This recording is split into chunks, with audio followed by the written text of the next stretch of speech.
The Parkour Mountains.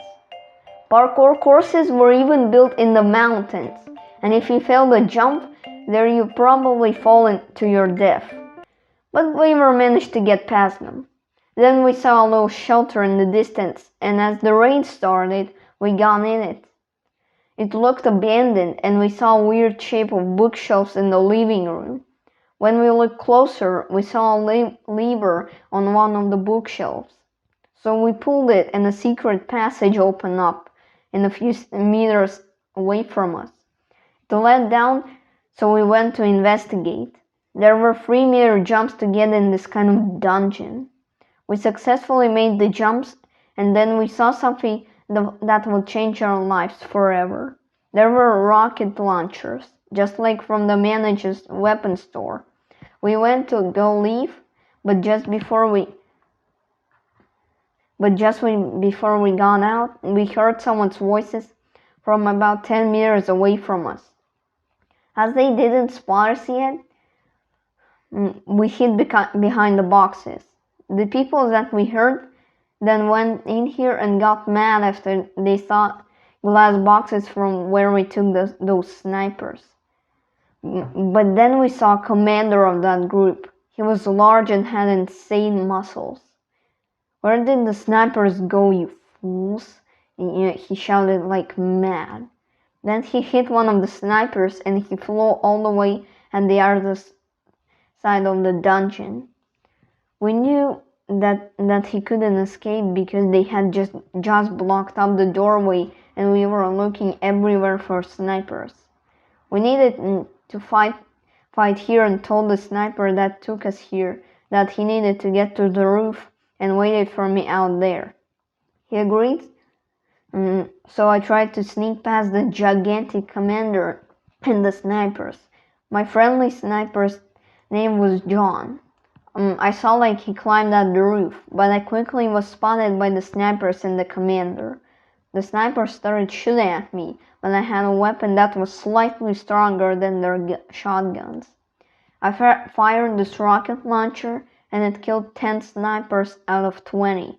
It was really hard to fight because we were right at the parkour course, and we had to jump to not fail in really deep holes. The second attack hit 7 more snipers, but the rocket launcher needed to recharge a few more minutes after its powerful attack. 3 of the remaining snipers then split up, and now I needed to kill my biggest threat in my life. The rocket launcher needed a lot more time to recharge, so I couldn't use that. The commander was really slow, but I knew if he hits me once, I'll be gone from this life as fast as I started it. When he tried hitting me, he missed, but he was getting closer every second. Then I saw an axe in the weapon room. I ran there, avoiding the attacks of the commander.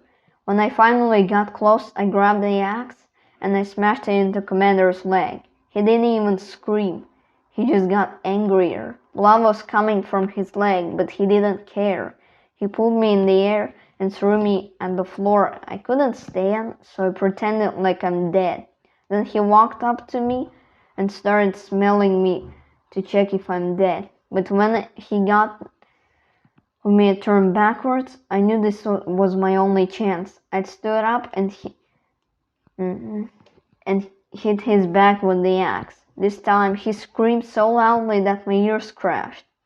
This time he couldn't stand up, and before he landed the finishing blow, he said that he knew the way that can change the world back to normal.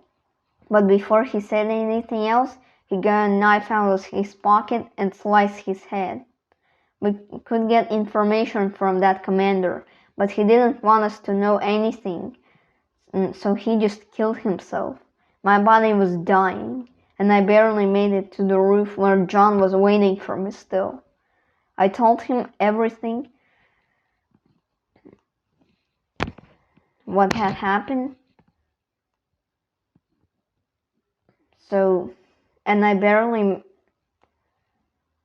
I told him everything, and he said we will have to find another way to turn the world back to normal. the Parkour Halloween. So in this parkour world, every Halloween or Christmas is celebrated by more parkour. You usually need to do a 5-meter jump for a sweet and 2-meter jump for a treat. And this year's Halloween required me to do a 2-meter jump for a trick and a 6-meter jump for a sweet.